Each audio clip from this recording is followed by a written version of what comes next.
안녕하세요. 글로벌 오토스 최영석입니다. 지금은 미국 스파르탄버그 BMW 미국 공장에 있는 테스트 코스에서 2세대 E 시리즈 235를 시승하고 있습니다. 여기서 먼저 이제 우리가 제가 오랫동안 BMW의 오너들이 뒷바퀴 굴림 방식과 앞바퀴 굴림 방식에 대해서 논란이 많이 있었는데, 근데 BMW 입장에서도 처음에 앞바퀴 굴림 방식으로 3 이상을 바꾸려고 했다가 포기했었죠. 근데 소형차에서 바꿨는데 그 바꾼 것에 대한 불만을 이런 서킷에서 주행해 보면서 확인할 수가 있습니다. 쉽게 말하면 일반인들 입장에서는 사실은 제 개인적인 입장에서는 앞바퀴가 더 편하고 다루기 쉽습니다. 그러나 뒷바퀴가 주는 그런 느낌은 가질 수가 없죠. 어쨌든 이 시리즈는 BMW 중에서 작은 차에 속하고 작은 차이면서도 다이나믹함을 즐기는 그런 성향. 그러니까 우리가 말하는 이 차는 구분되게 그란 쿠페라고 그러는데, 그란 쿠페는 4도, 그러니까 앞뒤 도어가 있는 차를 말하는 거죠. 근데 실제 자동차는 세단도 쿠페 라이크한 그런 말을 하게 되죠. 근데 이것은 그런 면에서 좀 더 쿠페 라이크한 라인을 강조한 그런 모델입니다. 근데 이 차는 일단 전장이 25mm 길어졌고요. 기존 1세대 모델보다 전고가 20mm 높아졌습니다. 그 대신 이 높아진 이유는 전장을 늘렸기 때문에 가능한데, 그로 인해서 비율 자체가 변하지 않았습니다. 근데 당장 이게 눈에 우선 들어오는 것은 BMW 다움인 것은 어느 부분에 살아 있습니다. 그러니까 앞쪽에서 키드니 그릴이 그대로 살아있는데 약간 더 가늘어지고 약간 더 넓어졌습니다. 그리고 지금 이건 M235이기 때문에 이 그릴의 컬러가 블랙으로 좀 들어가 있는 특징인데, 항상 하는 얘기지만 이 좌우 두 개 합해서 네 개의 등, 옛날에 원형 등인 네 개의 등이 그대로 들어가 있습니다. 이게 아이콘이죠. 아이콘인데 이게 다양한 형태로 변화가 있죠. 근데 이것만으로 보면 그 세대의 변화를 확인할 수가 있죠. 이런 것들이 BMW 특징인데, 일단은 이게 에어 인테이크 분야에 이 그래픽을 좌우로 넓게 해서 차체가 좀 와이드하고 안정돼 보이는 모습을 하고, 좌우로 들어가는 이 브레이크를 냉각시켜주는 이런 것들도 디테일이면서도 사실은 앞에 디자인 역할을 더 많이 하죠. 그러니까 예술성과 기술성을 종합하는 것을 할 수 있는데, 측면에서 전체적으로 가장 크게 눈에 보이는 것은 차체 전체에 비해서 이 타이어가 주는 중압감이 큽니다. 19인치 타이어를 지금 장착하고 있는데, 우리는 디자이너들은 가능하면 큰 휠을 집어넣고 싶어 합니다. 근데 큰 휠을 집어넣으면은 장점과 단점이 있죠.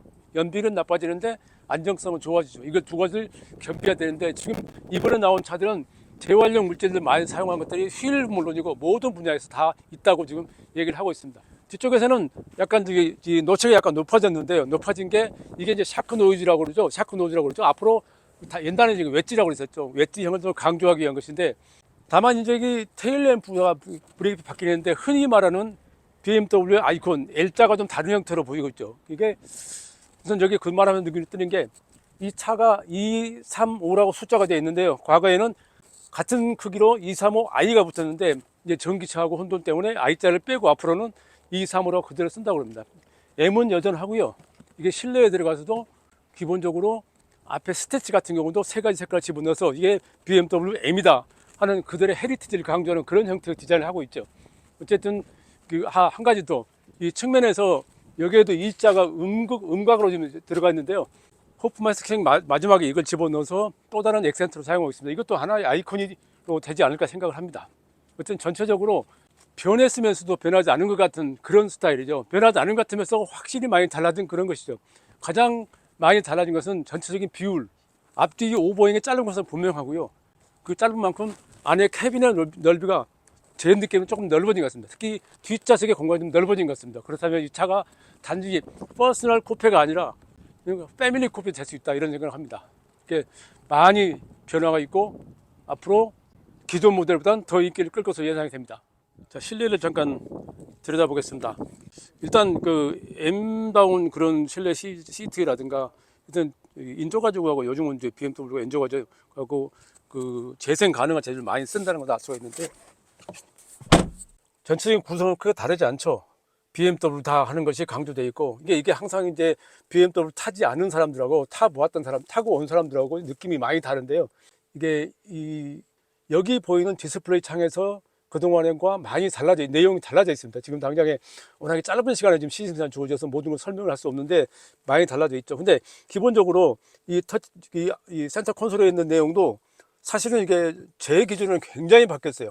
과거에, 그러니까 2001년에 BMW 4세대 7시리즈 처음 볼 때는 컨트롤러가 있었고 그걸 돌려서 모든 했었는데 지금은 셀렉트 레버가 없어지면서 몇 가지 버튼을 해결하는데 이것이 아마 제 생각엔 BMW는 테슬라처럼 완전히 버튼을 없애는 게 아니라 앞으로는 어떤 차가 되더라도 기본적으로 사용자들이 자주 쓰이는 그런 내용에 대해서는 아마 그대로 살려두지 않을까 하는 생각이 듭니다.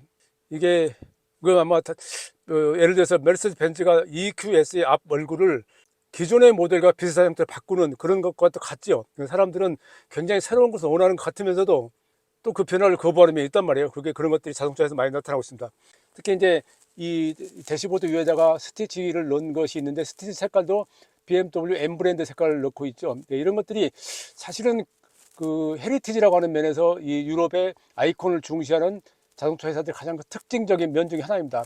그리고 그 앰비언트 라이트도 이 마찬가지로 BMW M 시리즈 색깔을 형상화해서 만들어내고 있죠. 근데 그래도 전체적으로 상당히 심플해졌고 부분에 이게 알루미늄을 사용한 이런 트림 같은 것도 지금 이 2세대 모델에서 상당히 특징적으로 보입니다. 이제 그것이 주는 내용은 사실은 기존에 우리가 친환경적인 면을 많이 강조했었는데 이 플라스틱보다는 직물이 많아지는 그런 시대로 가는 건 맞는 것 같은데 지금 제가 느끼는 바로는 좀 그 과도기에 있지 않나 그런 생각이 듭니다.